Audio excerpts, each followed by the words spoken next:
Forward, back. Go forward, front with my presentation.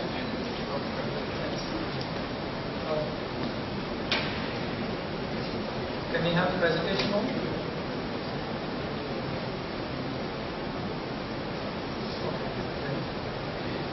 Hello everyone. I think we've had a very good and brief introduction into what is retail and e-tailing from my predecessor, Mr. Well. Thank you very much for giving a nice bearing to what is happening, because I'm going to be taking up my lecture from your lecture from there.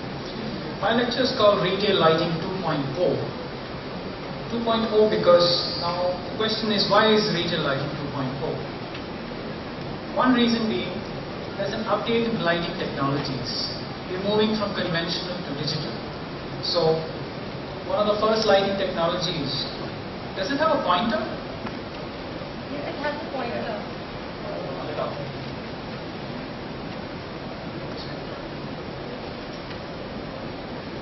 Yeah. Oh, great, thank you. It doesn't help like this. I'll just go up to the screen and then show it. Now, as I just mentioned, lighting technologies have gone from the incandescent lamp in 1879 up now today we have LEDs. And a lot of talk is there that LEDs are the most energy efficient lamp. Why are LEDs considered the energy efficient lamps and the technology of the future?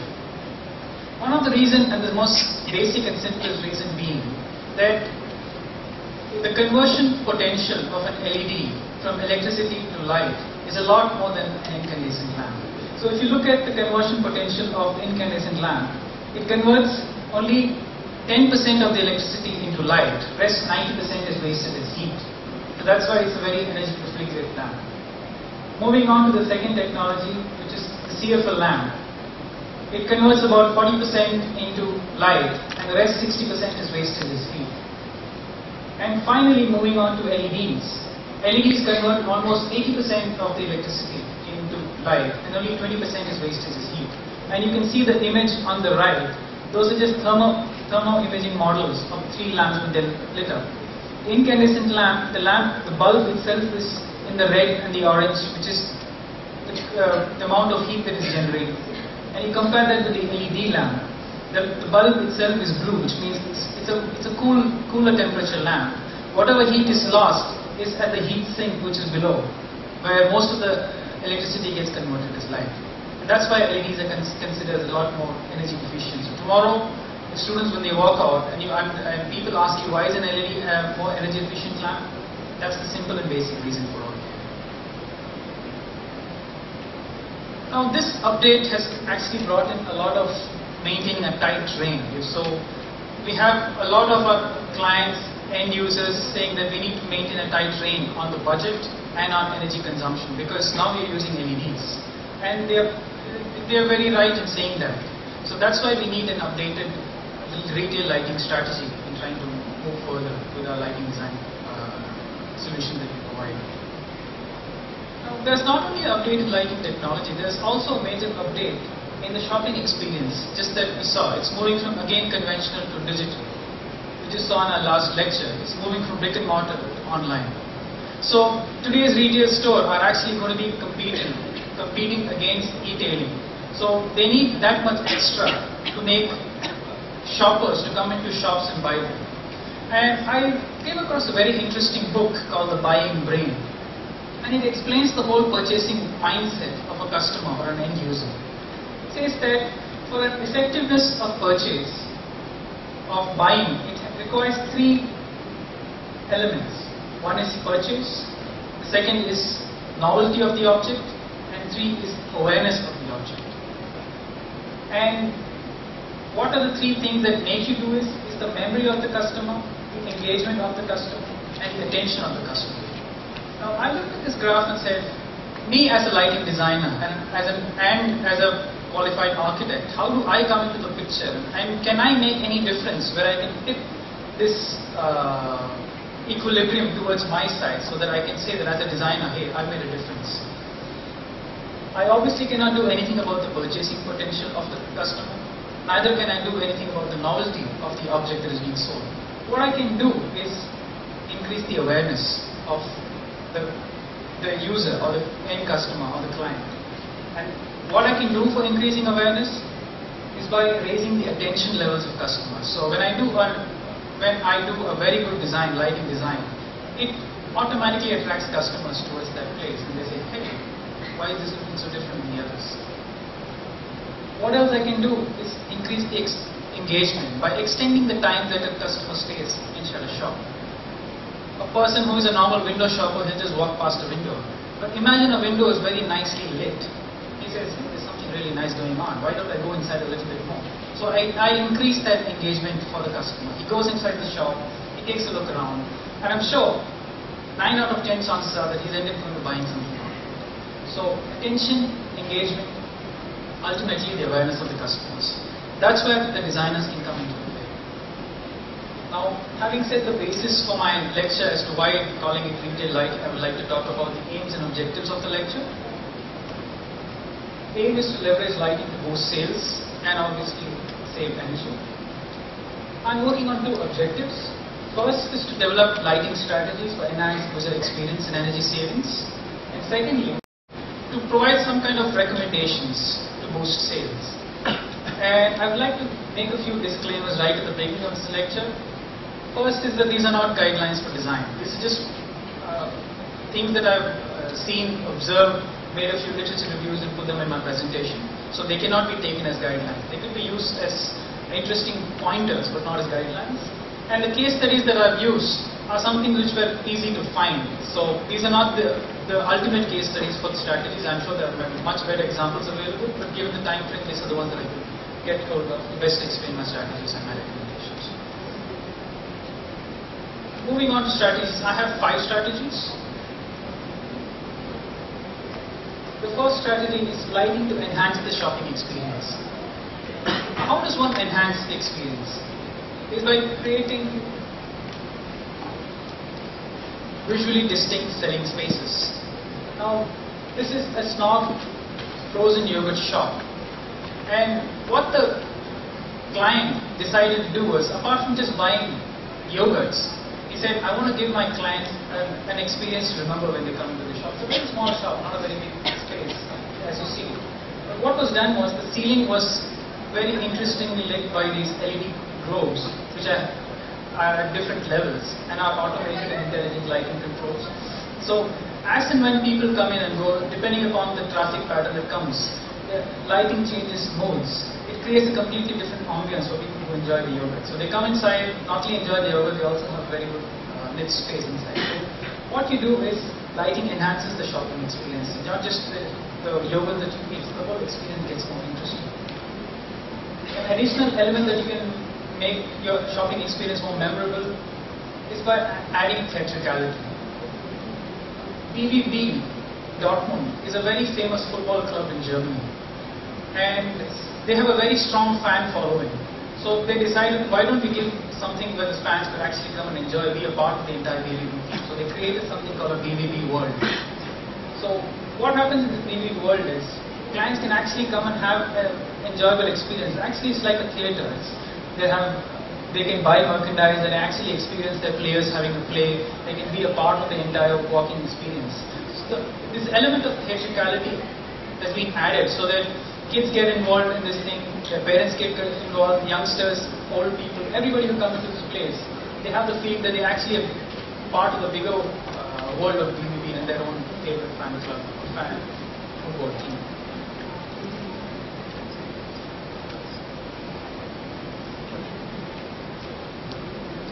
Second strategy is lighting for merchandise displays. Now, what's new in this? We all do, what we do is provide lighting for merchandise display. That's what we do. What you could do is add an additional element of a few, create a definitive character by some customized solutions. Now, this is a store called Bambini in Vienna. Bambini is a custom store for kids. We have a lot of apparel for kids. What was interesting about this store is that, apart from the track light fixture that are on the image on the right, if you look at it, apart from the track light fixtures, they also have this cage element, and the central pipe is actually custom designed light fixture with LEDs lit inside. So kids can actually go inside the cage, have fun around, clear on with their apparels, try the apparels on. So apart from just giving the general and the usual lighting, they've actually gone one step further and given customized solutions to make their retail artifacts look even better. Third strategy, lighting for energy efficiency. And what's the best way to make a design energy efficient? Anybody in the audience? Daylight. Louder. Daylighting. Exactly. Combine daylight and energy efficient artificial light. Now, when you look at this restaurant, it looks like any other normal restaurant. But if you see those baskets on the ceiling, they're actually daylight shelves or skylights, which bring in a lot of natural light during the day. And the fins are being made so that the harshness of the sun can be optimized to a more softer level. And this is the Galeria Burgas in Bulgaria. And Bulgaria actually happens to be quite a bit on the Mediterranean, the tropical side. There's a lot of sun coming in. So during the day, you need the intelligent lighting system does not switch on any light. But as the evening progresses and the daylight comes down, the artificial light comes on, which is very intelligently managed and controlled. Lighting as art. Now, there's a very interesting movement that is going on in retail areas, which is called the art movement. And this is the Intermix store in New York, where a very famous artist was brought in to make these custom designed light fixtures. So these are not fixtures that you find them off the shelf, the ones behind those. They are custom designed light fixtures that have been made just for this store. So idea is to bring in more art into retail. And finally, lighting to communicate image. And the best way to communicate an image of your shop is your own building facade, because buildings can become media facades. And this is the Uniqlo store in Japan, Osaka, where the entire facade kind of gives the character of what's happening during festivals, what's the new sale that is going on. The entire store gives the character of what's happening inside. Moving on to a little bit more details into the recommendation of how to make your lighting better in terms of boosting sales. First recommendation is to emphasize high contrast, not brightness. Why not brightness? Because what brightness does is only increases energy consumption. Now, I've had a lot of clients, they say, you know what, it's 2000 lux is too less, I need to bring in 4000 lux. I said, no, let's bring in 100,000 lux, why not? It's not about increasing the brightness inside the space, it is only going to be consuming a number of watts per square feet. What you need to do is highlight only the important aspect and let go of the other aspects. And the example that I like to show is the Spar in Budapest. But apart from this stunning architecture, what is really interesting about this store is that there is hardly any general lighting that is given in the store. Whatever lighting is the integrated spotlights that are only lighting the wine bottles. I mean, this is purely, I think they've got more than 2,000 varieties of wine. So the idea was to just highlight the displayed artifacts, the retail artifacts, and not provide any kind of general lighting. Whatever general lighting is there, it comes in from the bounce light. So what it does is high contrast enhances perception, and it heightens the attention level of the customer. Because he can say which is his favorite wine, he can look at this, because there are so many different thousands of wines varieties. You look at what's the best for him, what's his favorite flavor. Next recommendation will be to use diffuse and vertical light. Now, diffuse light, as we all know, is something which ensures a sense of well-being. Soft, makes you feel better. Add to that, we give in a little bit more vertical lighting. What it does is defines the periphery of your shop. So, the moment you enter a space, you don't want to feel claustrophobic. And the best way for not making someone feel claustrophobic is to define the boundaries, define the periphery, and to ease orientation. And that's the advantage of vertical lighting. It eases orientation, someone can move forward very easily inside the space, and you can know this is the size of the shop and that's where I want to be. Third is color temperatures. Now we all know color temperatures. Colors can create a lot of moods and emotions. But I'm not talking about colored light. I'm only talking about white light with different color tones. So you have warm light and you have cool light. And if you see these two images, they are actually the same space, but they are lit in two different color temperatures. The image on the left is lit with a very cold light, and the image on the right is lit up with a very warm light. And what it does is it actually alters your perception. Research shows that any space lit in warm light has this ability of making it look closer, and any space lit in cool light makes it a little bit more spacious. So if you look, can anybody identify the difference here? You see the one on the right on the image looks much more smaller than the image on the left. It's just play of the color temperatures. That's doing. It's no rocket science, simple perception that is happening. Now staying with color temperatures, you can vary color within one concept. Now imagine you have a summer sale going on, so obviously you'll have a lot of yellows, reds and oranges that are going to be displayed. So when you see the image on the right, all your reds, the oranges look a lot more, especially this yellow t-shirt, looks a lot more richer than the image on the left, which is lit under cool light. It looks a little bit less bland. What if there's a winter sale happening in the same store? You can't go about changing the entire light fixtures. So what you do is, LEDs now let you do tunable white light. So with tunable technologies and intelligent lighting controls, you can change the color temperature of your light. So you can go from a very cold light to a very warm light. And now I'll just go back a slide. You see the difference? That's a very warm light, that's cold light. Now I don't want it so warm, I don't want it so cold. I wanted something in between, a neutral white. So I can make it look a little bit more neutral now. So this is what color tunable LED technologies can help you do. Fifth is to consider demographic differences. By demographic differences, I mean the age of your customers, the gender of your customers, and what's their likes, dislikes. Now imagine if the lighting inside your store could actually work towards, so if there's a kid's store, the lighting could actually be adaptable to a kid's kind of an atmosphere. And if it's a woman's store, the lighting could actually be adapted to a woman's. So what you need is dynamic adaptive lighting to first, as we saw, to change the color, and to adapt the intensity based on the likes and dislikes. Now, this is something which I've just read somewhere, and I just thought I should share it with you. There's a major demographic differences between men and women and how they go in for shopping. What this research says is that men only take a broad overview of the shopping, and women look at a lot more details. And that's precisely why women spend a little bit more time than men in shopping. Little is an understatement here, but I think it's better to say that.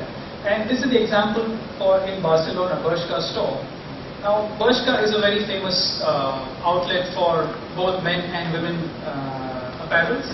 So in the same store, what they did was, the image on the right, what do you think, is it a women's store, a women's section or the men's section? Women's section. Because it was made almost 30 to 40% brighter, because they understood the fact that women tend to look at more details, so they made that more bright. And the one on the left is slightly toned down, because they understood the fact that only men tend to look at the broader overview. And what are the advantages they get? Energy savings. So almost 30 to 40% of energy savings happens on the men's section. Sixth is to use windows to make an impression. Now, first impression is always the best impression. So if you have accent lighting, so this is the category, again a children's store. So whatever atmosphere is being created inside the store comes onto the display too.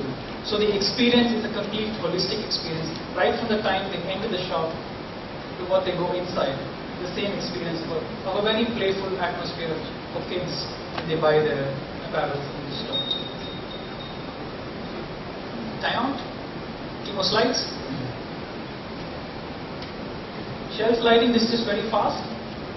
I mean, we all need lighting for shelves, and the best way is not to just ignore the lower shelves. You need to do lighting for both the shelves on top and the bottom, and to have shelf lighting integrated in all stores. And finally, add backlighting, because wider backlighting creates that more impression, and you add that with a little bit more accentuated lighting. Now, in closing, what I like to say is, for boosting sales and saving energy, we need to increase awareness of users, engagement of users, and apply appropriate strategies and recommendations. Now my lecture has been based on a very nice magazine of lighting design applications and my images from Singapore. Thank you.